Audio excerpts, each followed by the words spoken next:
नमस्कार। 2030 का भारत देख रहे हैं आप। 2030 के भारत की जब भी हम बात करते हैं तो तीन मुद्दों पर खास तौर पर प्रकाश डाला जाता है। तीन मुद्दों की खास तौर पर हम बात करते हैं इस कार्यक्रम में। शून्य गरीबी, शून्य भुखमरी और बेहतर शिक्षा। भारत देश को लक्ष्य मिले हैं कि 2030 तक ये तीनों ही जो मुद्दे हैं, ये तीनों ही जो समस्याएं हैं या फिर ये कहीं की जो तीनों लक्ष्य है वो भारत देश को हासिल करने हैं और गरीबी, भुखमरी और शिक्षा के पैमाने पर एक बेहतर स्तर पर पहुंचना है। लेकिन सबसे बड़ा सवाल आखिर यही है कि क्या भारत देश इन लक्ष्यों को हासिल कर पाएगा? क्या 2030 तक एक स्वर्णिम भारत का जो सपना है वो पूरा हो पाएगा?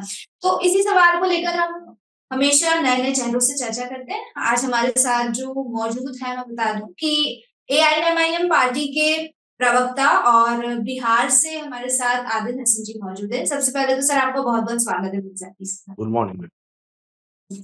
तो सर जिस तरह से हम 2030 के भारत की बात कर रहे हैं, गरीबी, भुखमरी और शिक्षा की बात कर रहे हैं। आपसे ये जानना चाहती हूँ कि आपके नजरिए में आप 2030 के भारत को कहाँ देखते हैं? क्या भारत देश 2030 तक गरीबी में इस पैमाने पर पहुंच पाएगा कि देश से गरीबी पूरी तरह खत्म हो जाए? शून्य गरीबी का जो लक्ष्य है, शून्य भुखमरी का जो लक्ष्य है, क्या देश हासिल कर पाएगा? मैम देखिए, भारत तो बहुत ही विकसित और प्रगतिशील देश है। अगर जी। पॉलिटिकल हम लोग ईमानदारी बरते, जस्टिस दे, अगर आखिरी लेख को, आखिरी इंसान को, जो सबसे कमजोर वर्ग है उसको अगर इंसाफ दे तो जरूर ये करेगा और भारत करेगा ही। आज दुनिया भारत को सलाम कर रही है और हम चाहते हैं कि जैसे सोने की चिड़िया भारत कहलाती थी फिर से भारत कहलाए। और भारत ने बहुत दिया है, आज पूरी दुनिया भारत की ओर देख रही है। अब जी। भारत के बिना दुनिया नहीं चल सकती है। लेकिन सबसे पहला चीज है यहाँ के रिसोर्सेस को सही मैनेजमेंट और सही तरीके से सही लोगों तक पहुंचाना। भारत में प्रतिभा की कोई कमी नहीं है, भारत में ऐसी कोई चीज नहीं है जो उन्नति और प्रगति में रुकावट आ सकती है। बस ईमानदाराना सोच और कमिटमेंट होना चाहिए।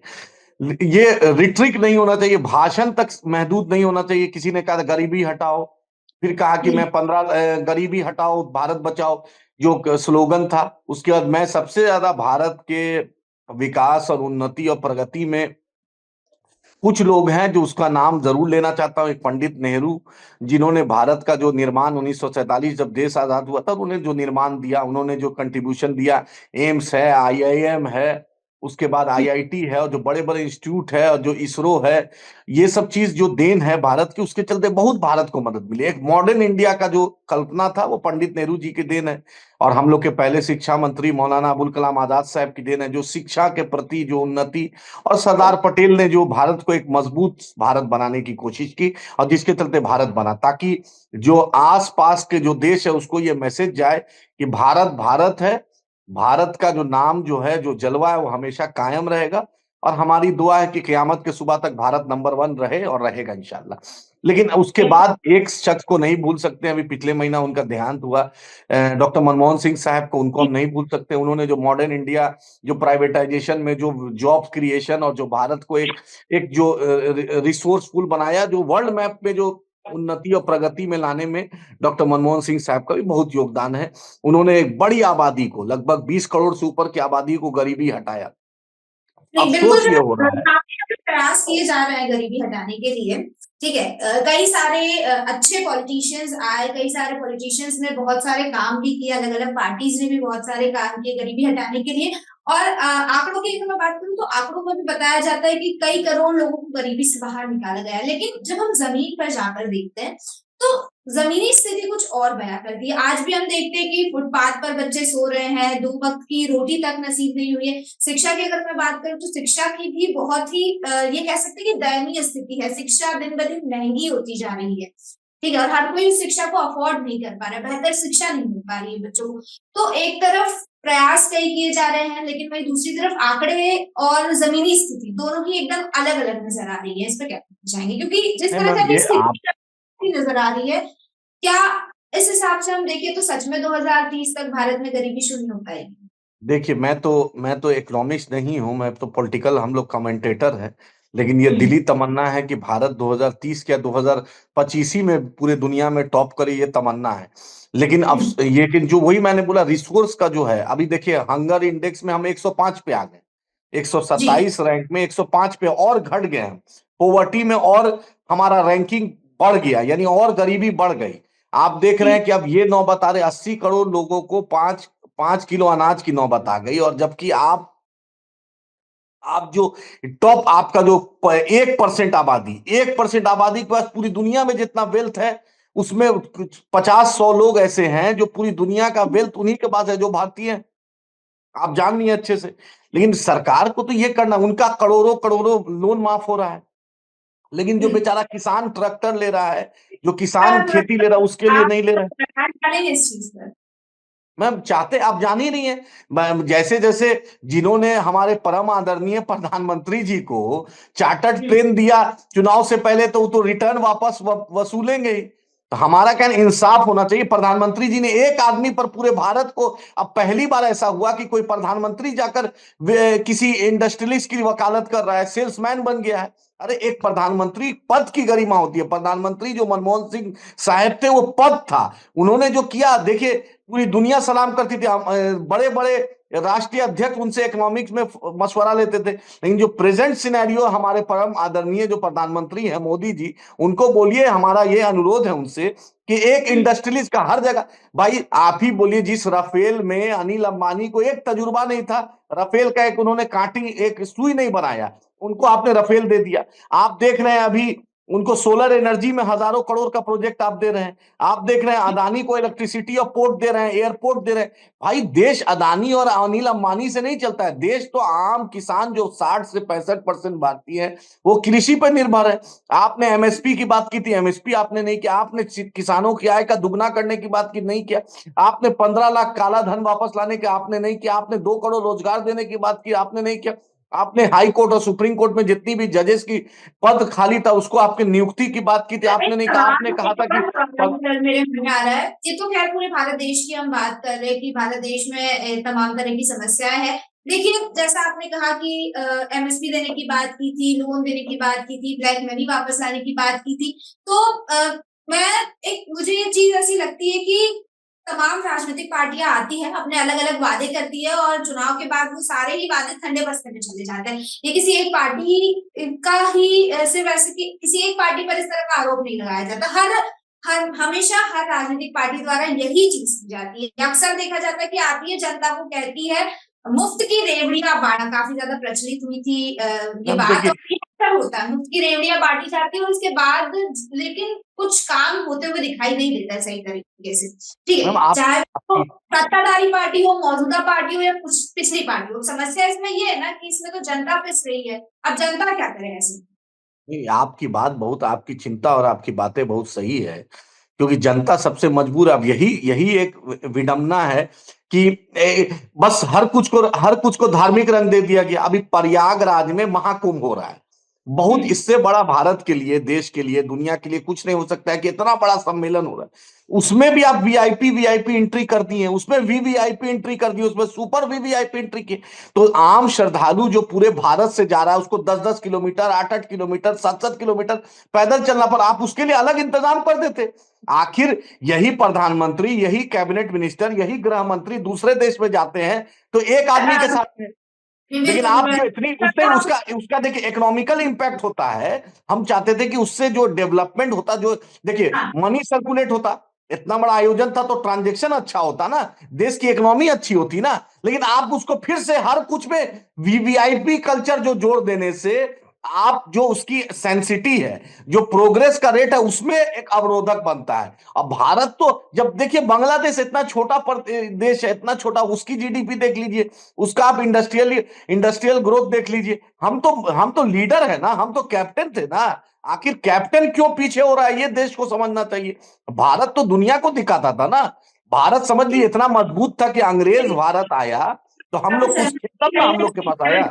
आगे बढ़ना चाहिए। और कहीं ना कहीं ये जो वीआईपी चीज है, क्योंकि जाहिर तौर पर भारत देश के सभी नागरिकों को एक समान का ट्रीटमेंट मिलना चाहिए, बहुत जरूरी है ये। खैर हम अब बिहार की बात करते हैं, क्योंकि गरीबी, भुखमरी और शिक्षा की बात अगर हम कर रहे हैं और आप बिहार से ताल्लुकात रखते हैं, तो मैं बिहार से की बात आपसे करना चाहूंगी। अगर हम बिहार की बात करें तो कहीं ना कहीं बिहार गरीबी और शिक्षा के क्षेत्र में आज भी पीछे माना जाता है बाकी स्टेट्स के कंपैरिजन में, ठीक है। हालांकि बिल्कुल उत्तर प्रदेश के बाद अभी हाल फिलहाल की रिपोर्ट हम देखें तो बिहार दूसरा ऐसा सबसे ज्यादा गरीबी इरेडिकेट करने वाला स्टेट है, लेकिन उसके बावजूद बिहार की जो स्थिति है वो बहुत ज्यादा कह सकते हैं कि गड़बड़ाई हुई है। माइग्रेशन बहुत ज्यादा है बिहार में, काफी सारे युवा वहां से माइग्रेट करके बाहर आते हैं, दूसरे स्टेट्स में जाते हैं, क्योंकि एम्प्लॉयमेंट नहीं है, एजुकेशन नहीं है। इस पर क्या? मैम, आपकी बात बहुत सही है। अफसोस होता है कि बिहार ने देश की आजादी के वक्त, और बिहार ने एक से एक महान लोगों को दिया। गौतम बुद्ध यहीं से, लॉर्ड महावीरा यहीं से, गुरु गोविंद जी महाराज यहीं से, शेरशाह सूरी जो जिसने जिसने रेवेन्यू सिस्टम दिया, जिसने सराय सिस्टम दिया, जिसने ट्रांसपोर्ट सिस्टम दिया, जिसने ग्रैंड ट्रंक रोड दिया, इसी बिहार की सरजमी से। आप एक से एक लोग थे, लेकिन अफसोस है जो पॉलिटिकल है। आप ही एक छोटा सा एग्जांपल देते हैं। अभी अभी अभी टेक्सटाइल्स मिनिस्ट्री जो है, गिरिराज जी बिहार के मिनिस्टर हैं, टेक्सटाइल्स मिनिस्टर। अब बोलिए कर्नाटका में, महाराष्ट्र में, गुजरात में, क्या कहते हैं, मध्य प्रदेश में, यूपी में 7 स्टेट को टेक्सटाइल पार्क के लिए चुना। जो भागलपुर इंडस्ट्री टेक्सटाइल्स में पूरी दुनिया में सबसे मशहूर थी, पूरे देश में सबसे मशहूर थी, उसी को टेक्सटाइल इंडस्ट्री नहीं मिला, जबकि लैंड प्रपोज किया हुआ था पिछले जो लोग थे। भाई आप ही टेक्सटाइल मिनिस्टर, और आप ही अपने प्रदेश को नहीं दिए, क्योंकि आप हिंदू मुस्लिम फैब्रिक में बांट दिए, चुनाव जीतना है। लेकिन जो सब जहां पर लेबर इनपुट होता है, सीमांचल जो इलाका है, कटिहार, पूर्णिया, अररिया, किशनगंज, सब चाय पत्ती की खेती होती है, अनानास की खेती होती है, केला की खेती होती है, यहाँ फूड प्रोसेसिंग प्लांट लग सकता है। चिराग जी मंत्री हैं फूड प्रोसेसिंग के, लेकिन डेवोस में जा रहे हैं, दूसरे देश में जा रहे हैं, वहां के लिए मध्य प्रदेश, गुजरात, महाराष्ट्र के लिए इन्वेस्टमेंट की बात कर रहे हैं, जो इनका अपना प्रदेश है, उसको कुछ नहीं मिल रहा है। जीतन राम मांझी जी स्मॉल स्केल एमएससीपी के मंत्री हैं। आपको माइक्रो माइक्रो इंडस्ट्रीज यहां सेट करना है, तो पूरे सुबह शाम सरकार की चालीसा पर। अरे आपको जो दायित्व मिला है, मेरा कहना है, जिस पद पर आदमी बैठता है, कोई पद परमानेंट नहीं है, रोटेशन है। आप अच्छा कीजिएगा तो अच्छा मिलेगा। आप सबसे ज्यादा लेबर बिहार में, सबसे ज्यादा मेहनती लोग हैं। तो जब यहां पर लेबर है, आप प्रधानमंत्री जी का देख लीजिए, आरामको मिडिल ईस्ट से जितना इन्वेस्टमेंट आता है गुजरात में आ रहा है, महाराष्ट्र में आ रहा है, जो सबसे गरीब प्रदेश है, उसके लिए आपको चिंता नहीं है। आप ही बतलाइए, 2014 में 34 एमपी बिहार ने दिया भाजपा को, 34 एमपी। उसके बाद 2019 में 39 एमपी बिहार ने दिया भाजपा को। उसके 2024 में हमने 30 एमपी दिया भाजपा को। आप ही बतलाइए, सबसे गरीब राज्य, बीमारू राज्य, पिछड़ा राज्य, आज तक प्रधानमंत्री इतने बार आए हैं। चीनी मिल की बात की, पटना यूनिवर्सिटी को सेंट्रल यूनिवर्सिटी की बात की, एएमयू किशनगंज की बात की, सवाल सीमांचल मेरा की बाढ़ की तबाही की, कुछ नहीं हुआ। हमने आपसे सिर्फ हिंदू मुस्लिम के नाम पे एमपी दिया। जिस तरह से हम अक्सर केंद्र सरकार पर ये शिकंजा कसते रहते हैं कि केंद्र सरकार कुछ नहीं कर रही है स्टेट के लिए, ठीक है। जाहिर तौर पर केंद्र सरकार की एक जिम्मेदारी बनती है कि वो सभी स्टेट्स को बराबर का दर्जा दे और सभी स्टेट्स के लिए जो समस्याएं हैं वहां की उनका निराकरण करे। लेकिन एक सवाल उठता है ना कि वहां की जो स्टेट गवर्नमेंट है वो क्या करती है? मैम, वही तो देखिए कि डबल इंजन की सरकार है। नीतीश जी और भाजपा एक है, दोनों डबल इंजन की। भाजपा के पूरे कैबिनेट मंत्री दिल्ली में, अश्वनी चौबे हो, गिरिराज सिंह हो, जेपी नड्डा भी बिहारी से उनका रिश्ता रहा है, चिराग जी हो, मांझी जी हो, ललन सिंह हो, जितने तुर्रम हैं, जितना बड़ा नाम देखिएगा, उनका रिश्ता बिहार से। लेकिन इन सबसे बदनसीबी है बिहार की कि इन लोग बिहार छोड़कर पूरा हिंदुस्तान को देना जानते हैं। अरे चैरिटी बिगिंस एट होम, आप अपने घर को सुधारिए अपने। और नीतीश जी, लोग उनको स्टेट्समैन समझता था, एक पढ़े लिखे इंजीनियर है, लेकिन अफसोस भाई आपकी सरकार है ना, आपसे आप अकाउंटेबल तो आप हैं, आप सरकार में हैं, तो आप क्यों नहीं इंपेरिकल डाटा में हेल्थ इंडेक्स में सुधार किया? आप शिक्षा की सीमांचल इतना बड़ा बैकवर्ड एरिया है, कोई हेल्थ बात इंडेक्स में इंप्रूवमेंट नहीं। शिक्षा पर मैं आपसे बात करना चाहूंगी। अगर हम शिक्षा की स्थिति देखें भारत देश में तो कई दफा ऐसी चीजें देखने गई को मिली है कि शिक्षा जो है वो दिन प्रतिदिन महंगी होती जा रही है। जाहिर तौर से शिक्षा का व्यवसायीकरण काफी ज्यादा हो गया है। इस वजह से जो गरीब तबके के लोग हैं वो बेहतर शिक्षा अफोर्ड नहीं कर पा रहे हैं। तो ऐसी स्थिति में सरकार को क्या कदम उठाना चाहिए? क्योंकि अगर ऐसी स्थिति रही तो एक बड़ा सवाल है कि क्या 2030 तक हम बेहतर शिक्षा के पैमाने पर पहुंच पाएंगे? मैम, आपका बहुत, ये भी बहुत अच्छा सवाल है। शिक्षा जो आम आदमी जो है, जो रोजी रोटी के लिए बेचारा परेशान है, वो इतनी बड़े बड़े स्कूल में कौन पढ़ा पाएगा? मंत्री जी। जो जितने केंद्र मंत्री हैं, उनके बाल बच्चे तो पढ़ रहे हैं विदेश में। अब भाई अब हमारे गृह मंत्री का बेटा तो बिना क्रिकेट खेले आईसीसी का चेयरमैन और सेक्रेटरी ऑफ बीसीसीआई चेयरमैन बन गया। लेकिन हम लोग जो है, हम लोग को हिंदू मुस्लिम का झंडा पकड़ा गया गया। उनका उनका उनको तो हिंदू मुस्लिम, हिंदू और मुस्लिम को बचाने में आएंगे नहीं जय शाह, अनुराग ठाकुर के बेटा नहीं आएंगे, स्मृति ईरानी की बेटी नहीं आएंगे। हम लोग को फंसा दिया कि हम लोग हिंदू के रक्षक बन जाए, मुसलमान के रक्षक बन जाए। देश के रक्षक कब बनिएगा? इस फैब्रिक से निकलना पड़ेगा। बिहार ने तो आईएएस आईपीएस दिया, बिहार ने तो एक अलग चीज दिया। नालंदा यूनिवर्सिटी विश्वविख्यात है, पूरी दुनिया को एक मैसेज दिया। यही अफसोस है कि सरकार को शिक्षा के मामले में, हेल्थ के मामले में, एम्प्लॉयमेंट के मामले में किसी पर ध्यान नहीं। सब इसमें विपक्ष की भी एक जिम्मेदारी है।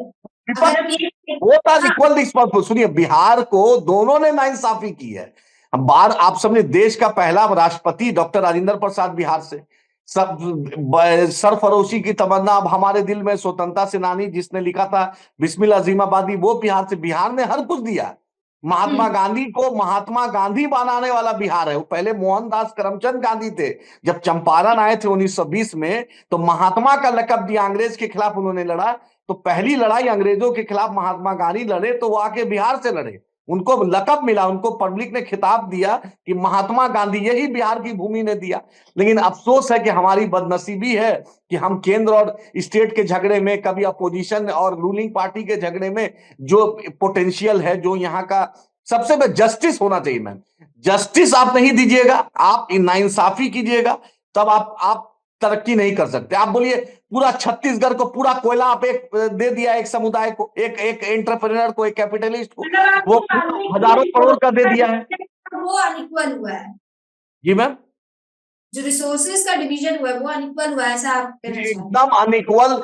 एकदम सरकार ने इस पे पारदर्शिता नहीं की है, सिर्फ पिक एंड चूज किया, जिसका दिल किया। मतलब दूसरे की चीज थी, बस बांट दिया रबड़ी की तरह कि मेरे फायदा हो जाए, मेरे चार्टर्ड प्लेन जिसने दिया उसको हम उसको सुख सुविधा देंगे। लेकिन इंसाफ बतलाइए ना। आप चलिए मेरे साथ कटिहार, पूर्णिया, अररिया, किशनगंज, बलरामपुर, बारसोई, आप फारबिसगंज देखिए। नेपाल से जो पानी आता है, घर डूब जाता है, पूरा सीमांचल बाढ़ में डूब जाता है। अटल बिहारी वाजपेयी ने जी ने 2001-2 में वादा किया था कि सीमांचल में कोसी पे डैम बनेगा, नेपाल से जो पानी आएगा उसको कुछ नहीं हो रहा है। वही बंदरबाट, संजय झा जल संसाधन मंत्री थे भाई। डीएमसीएच दरभंगा एक जगह है, बहुत अच्छा वहां हॉस्पिटल था। जरूरत था सीमांचल को एम्स का, लेकिन पैरवी करा के, क्योंकि पॉलिटिकल है, लेके चले गए दरभंगा। अरे जिस इलाके में गरीबी है, जिस इलाके में ज्यादा पेशेंट है, ज्यादा बीमारी है, ज्यादा, उस इलाके को ना, रीजनल इम्बैलेंसमेंट को दूर कीजिएगा ना। नीतीश जी सब कुछ पटना में करते हैं और नालंदा में करते हैं।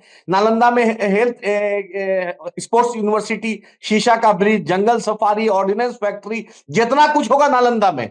लेकिन पूरे दुनिया को जो दिखाते हैं एम्पेरिकल डाटा नीति आयोग के सामने, वो सीमांचल को दिखाते हैं, कटिहार, पूर्णिया, अररिया, किशनगंज, कि मेरी गरीबी है। मतलब मेरे नाम पर पैसा आप लेते हैं वर्ल्ड बैंक से, आईएमएफ से, नीति आयोग से, और सिर्फ 2 जिला के मुख्यमंत्री बन के बने हुए। हमारी बदनसीबी है। हम आपका शुक्रगुजार है कि आप लोग ये सब मुद्दा उठा रहे हैं। शायद इनकी आंख खुले और आगे वाले नौजवान इस बात को समझे। चलिए, खैर सर, समय की क्योंकि मेरे पास कमी है, एक आखिर सवाल मैं आपसे पूछना चाहूंगी। 2030 के भारत का जो सपना है, जो लक्ष्य तमाम मिले हुए भारत देश को, अगर इनको हासिल करना चाहते हैं, इनको हासिल करने में सबसे बड़ी समस्या आपको क्या नजर आती है? सबसे बड़ी समस्या, और अगर एआईएमआईएम पार्टी को मौका मिले तो किस तरह से कार्य करेगी, किस तरह से कंट्रीब्यूट करेगी कि 2030 के भारत के सपने को साकार किया जा सके? सबसे पहले करप्शन फ्री होना चाहिए। डीप रूटेड करप्शन है रूट में, और लाल फीताशाही जो अफसरशाही में है हर कुछ में। आप बोलिए बिहार का जो मंत्रालय है, जहां मंत्री बैठते हैं, उसका नाम सचिवालय है। भारत देश की पूरे पूरे भारत देश की समस्या की बात कर रही हूँ मैम। देखिए, हम लोग तो बहुत छोटी पार्टी है, लेकिन करप्शन मुझे लगता है कि एक बहुत अहम मुद्दा है, भ्रष्टाचार और पिक एंड चूज। आप, Bharat is a socialist state, Bharat capitalist state नहीं है, सोशलिस्ट है। वहां पर सिर्फ चुनिंदा लोगों को आप फायदा पहुंचा रहे हैं, और इतनी बड़ी आबादी आपकी गरीब है। मुझे एक चीज बस कहना है कि प्रधानमंत्री को और गृह मंत्री और दूसरे जो मंत्री हैं केंद्र में, उनको और मुख्यमंत्री जी को नींद कैसे आती है इतनी?